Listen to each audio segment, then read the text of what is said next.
Chapter number 12 में वृत्तों यानी सर्कल से संबंधित कुछ फॉर्मूले पढ़े थे।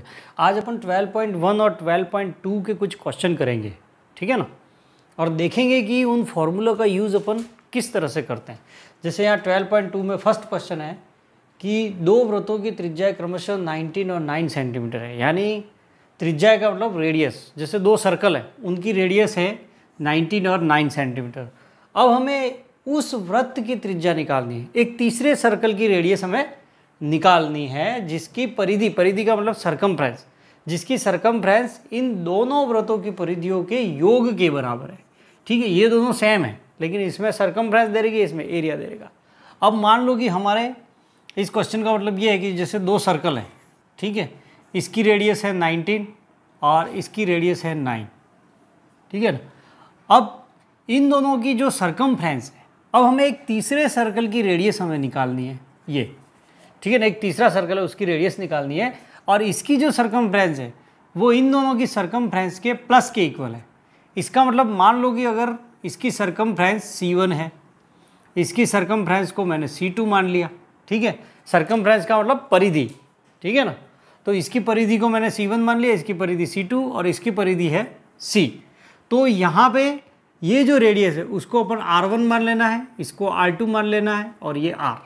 तो क्वेश्चन ऐसा है कि हमें एक तीसरे सर्कल की रेडियस फाइंड करनी है, रेडियस यानी त्रिज्या निकालनी है, जिसकी सरकमफ्रेंस यानी जिसकी परिधि इन दोनों की सरकमफ्रेंस के प्लस के बराबर, यानी इसकी जो परिधि है टोटल सरकमफ्रेंस वो इन दोनों की सरकमफ्रेंस के सम के इक्वल हो। तो यहाँ पे अपन अकॉर्डिंग टू क्वेश्चन इक्वेशन क्या बनेगी, C = C1 + C2 बना, यानी इसकी जो सरकमफ्रेंस है वो इन दोनों की सरकमफ्रेंस की परिधियों के योग के बराबर है। अब इसके नीचे फॉर्मूला लिख दो, देखो C यानी यहाँ पे R है, तो सरकमफ्रेंस का फॉर्मूला क्या होता है 2πr। C1 यानी इसकी सरकमफ्रेंस, ठीक है ना, तो इसमें फॉर्मूला क्या लग जाएगा 2πr1, ठीक है ना, क्योंकि फर्स्ट सर्कल है उसकी रेडियस R1 है, प्लस C2 यानी ये, ठीक है ना, तो इसमें फॉर्मूला क्या लग जाएगा 2πr2 कर देना है। फिर आपको क्या करना है 2πr = इन दोनों में देखो 2π कॉमन है, तो 2π कॉमन लिया, यहाँ पे बचा R1, यहाँ पे बचा R2। अब ये 2π कैंसिल हो गया था, R = R1 + R2। ये सीधा आ जाएगा, R1 कितना है 19 + 9, ठीक है ना, तो ये 28 सेंटीमीटर, ये आंसर आ गया। अब सेकंड क्वेश्चन देखते हैं, ये भी इसी तरह का है। इसमें सरकमफ्रेंस दे रही है, उसमें एरिया दे रहेगा यानी क्षेत्रफल दे रहेगा। जैसे दो वृत्तों की त्रिज्याएं, दो सर्कल की जो रेडियस हैं वो 8 और 6 हैं, तो मान लो कि यहाँ पे दो सर्कल है, ये इन दोनों की रेडियस, एक की 8 है दूसरे की 6 है, तो इन रेडियस को पहले R1 R2 मान लेना है। अब यहाँ पे लिखा है कि उस वृत्त की त्रिज्या ज्ञात करो, यानी एक तीसरे वृत्त की हमें त्रिज्या ज्ञात करनी है जिसका क्षेत्रफल इन दोनों वृत्तों के क्षेत्रफल के बराबर हो। यानी एक तीसरे वृत्त की हमें, तीसरे सर्कल की रेडियस हमें ये फाइंड करनी है, इसका जो एरिया है वो इन दोनों के एरिया के प्लस के बराबर है, ठीक है ना। जैसे मान लो इसका एरिया यहाँ पे A1 मान लेते हैं क्षेत्रफल, और इसका अपन ने क्षेत्रफल मान लिया A2, इसका क्षेत्रफल A। तो यहाँ पे यूँ दिया है कि इस जो तीसरे वृत्त का जो क्षेत्रफल है, एरिया है, वो इन दोनों के एरिए के प्लस के बराबर है, यानी क्षेत्रफलों के प्लस के बराबर है। तो A = A1 + A2 हो गया। अब यहाँ जैसे अपन ने सरकमफ्रेंस यानी परिधि का जो सूत्र लगाया था, यहाँ पे हमें एरिया का सूत्र लगाना। एरिया का होता है πr², तो इसमें तो R जो रेडियस है वो R है, तो यहाँ पे πr²। A1 यानी इसका एरिया, तो यहाँ पे देखो πr1² कर देना है, क्योंकि यहाँ पे त्रिज्या R1 है और यहाँ पे रेडियस कितनी है R2 है, तो यहाँ πr2²। अब πr², या इन दोनों में देखो पाई कॉमन है, पाई कॉमन लिया, R1² + R2² हो गया, पाई कैंसिल, तो R² = R1² + R2²। अब इसमें आपको वैल्यू रख देनी और सॉल्व कर देना। देखो सॉल्व कैसे करेंगे, अब यहाँ पे इसमें वैल्यू रख देते हैं अपन। R² = R1 कितना 8² + 6² 64 36 100, R² = 100, तो R √, यहाँ से स्क्वायर हटाएंगे, इस पर रूट लगेगा, तो 100 का रूट कितना होता है 10।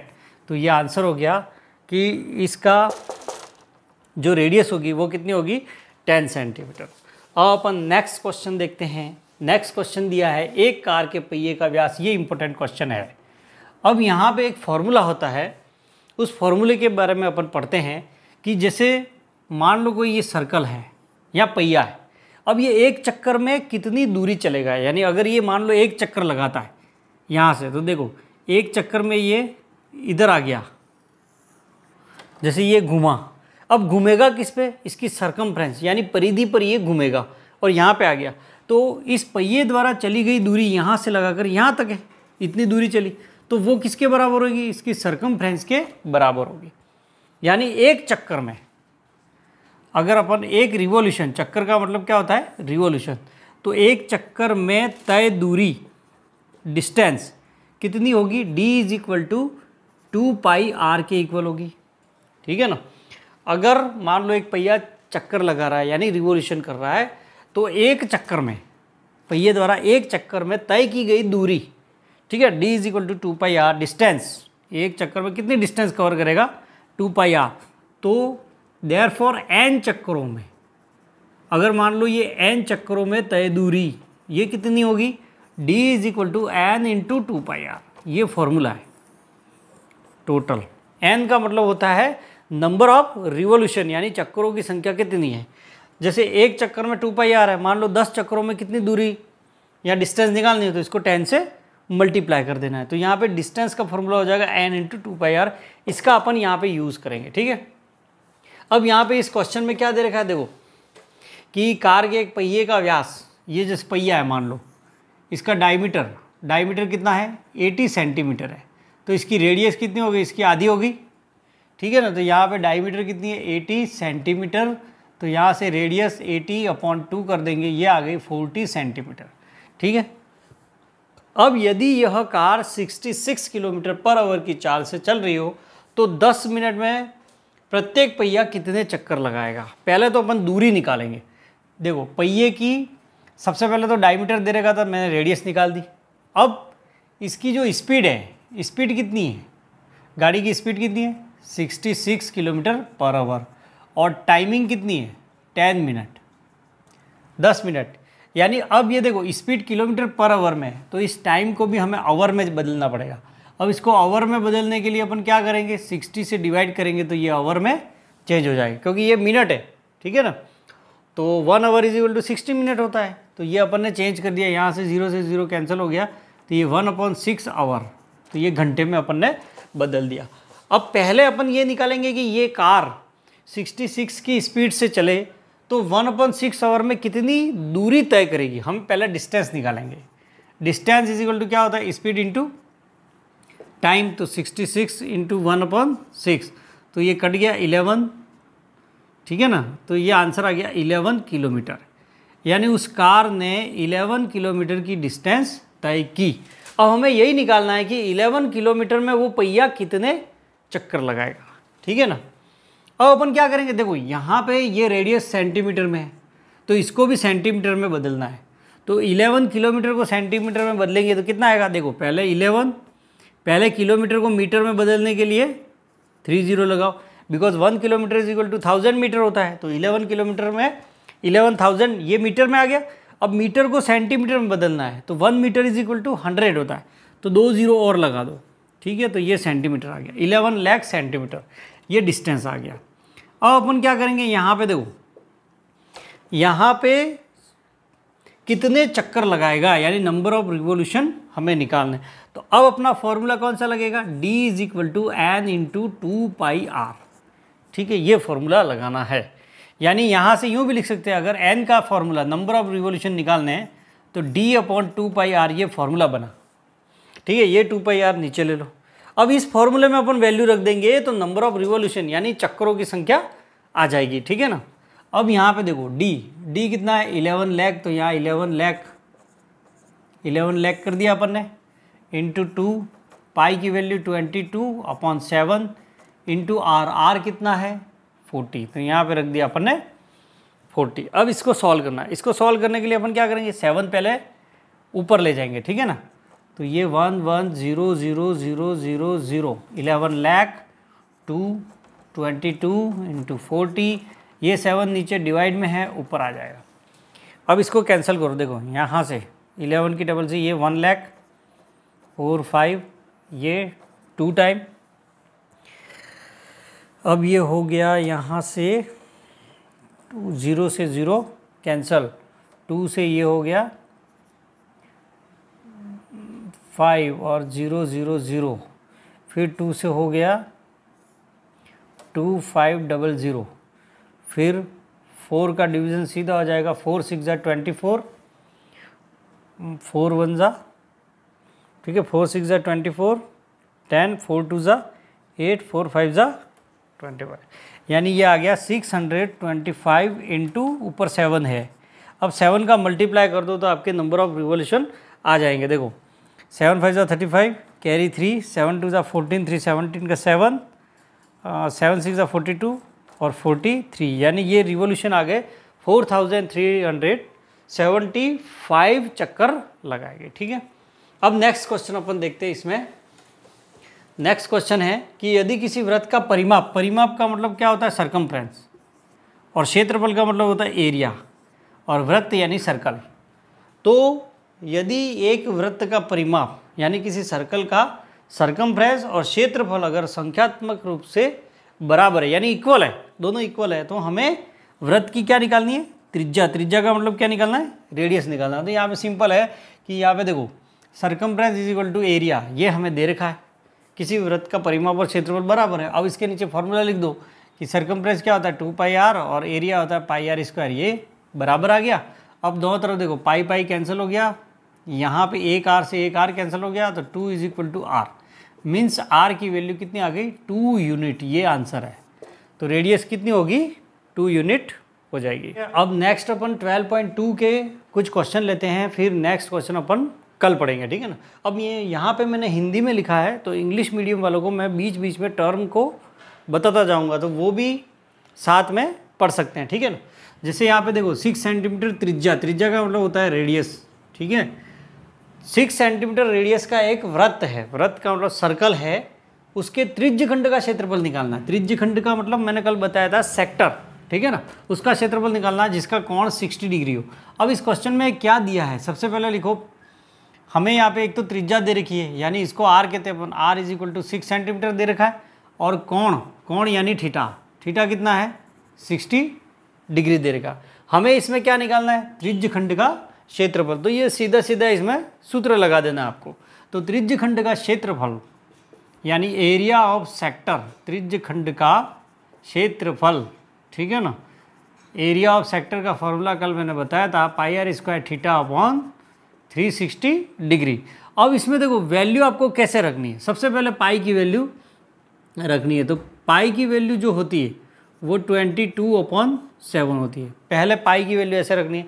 फिर क्या होता है आर स्क्वायर, आर स्क्वायर यानी आर को 2 बार 6 × 6, आर स्क्वायर यानी 6 × 6। फिर क्या आ रहा है थीटा, तो थीटा कितना है 60 अपॉन 360। तो ये 360 इस 7 के पास ही लिखना आपको, ऐसा नहीं कि यहाँ पे अपॉन करके लिख रहे हो, ठीक है ना। इस तरह से भी लिख सकते हैं, पाई को अलग लिख दो, फिर आर स्क्वायर यानी 6 × 6 थीटा 60 अपॉन 360, तो 360। अब इसको कैंसिल करो, देखो 0 से 0 6, ये 6 टाइम 6 से 6 कट गया, ठीक है। अब ऊपर क्या बचा 22 × 6, इन दोनों का मल्टीप्लाई कितना आ जाएगा 132 अपॉन नीचे क्या है 7 सेंटीमीटर स्क्वायर। बस यही आंसर है, इसको ऐसे रहने दो, आप चाहो तो 7 से डिवाइड करके पॉइंट में भी निकाल सकते हो।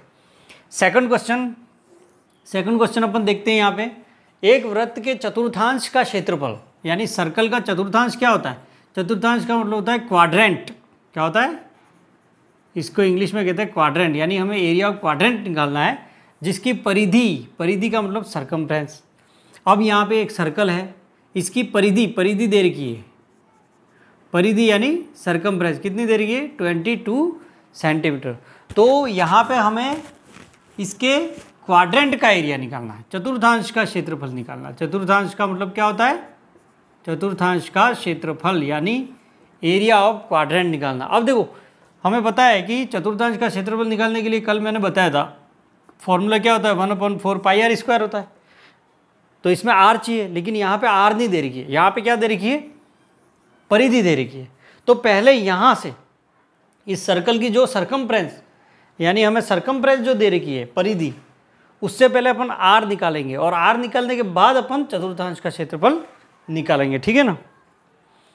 अब यहाँ पे देखो सरकमफ्रेंस से आर कैसे निकालते हैं, तो यहाँ पहले लिखो बिकॉज परिधि इज इक्वल टू कितना दे रखा है 22। अब इसके नीचे फॉर्मूला लिख दो, परिधि का फॉर्मूला क्या होता है 2πr, 2πr is equal to यहाँ 22, इस तरह से लिख रहा है। अब यहाँ वैल्यू रख दो, देखो 2 की 2, पाई की जगह 22/7 इंटू आर निकालनी, आर इज इक्वल टू 22। तो यहाँ आर बराबर, आर को छोड़ के इन दोनों को उधर क्रॉस मल्टीप्लाई करो, तो 7 ऊपर जाएगा 22 इंटू 7 और 2 और 22 नीचे आ जाएंगे, ठीक है। तो यहाँ 22 से 22 कैंसिल, तो आर कितनी आ गई 7/2 सेंटीमीटर। इसको ऐसे रहने दो, 3 पॉइंट में चेंज नहीं करना आपको, ठीक है ना, ये सीधा सॉल्व हो जाएगा। अब हमें आगे निकालना है चतुर्थांश का क्षेत्रफल। तो अब एरिया ऑफ क्वाड्रेंट यानी चतुर्थांश का क्षेत्रफल निकालना है आपको, तो सीधा 1/4 पाई आर स्क्वायर। तो यहाँ पे 1/4 पाई की वैल्यू 22/7 आर स्क्वायर, यानी आर को 2 बार, अभी अपन ने आर निकाली 7/2, ठीक है।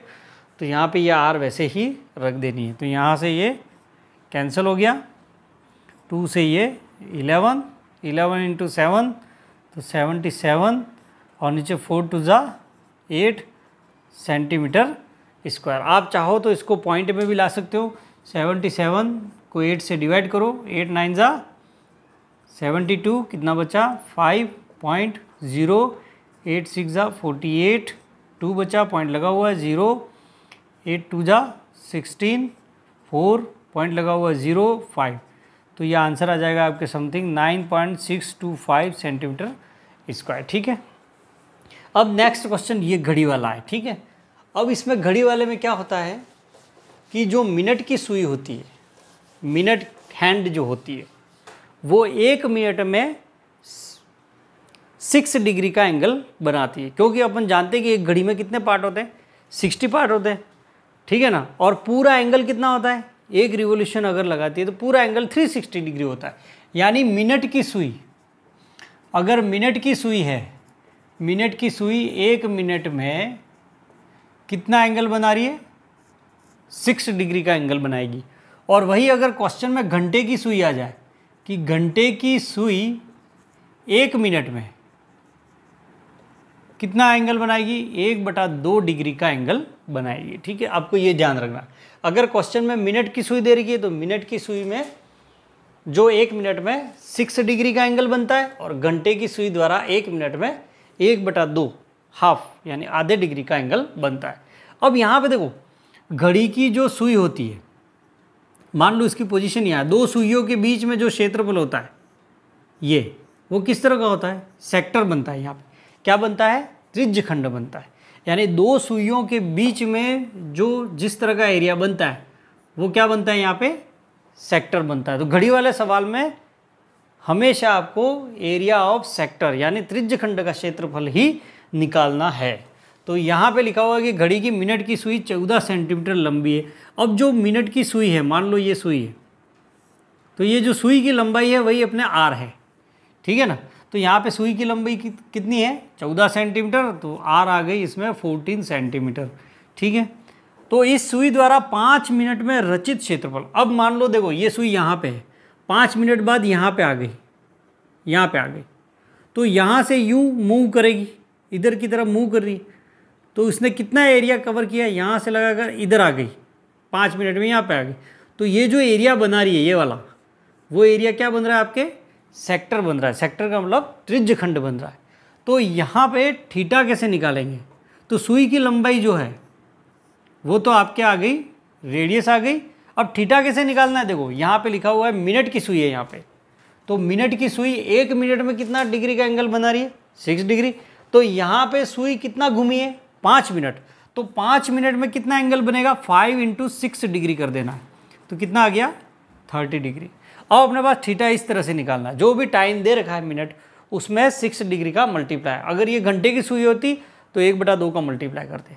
अब अपन क्या निकालना है इसमें, सुई द्वारा ये रचित क्षेत्रफल है उसका क्षेत्र निकालना है। इसका मतलब त्रिज्यखंड का क्षेत्रफल हमें निकालना है, यानी एरिया ऑफ सेक्टर निकालना है।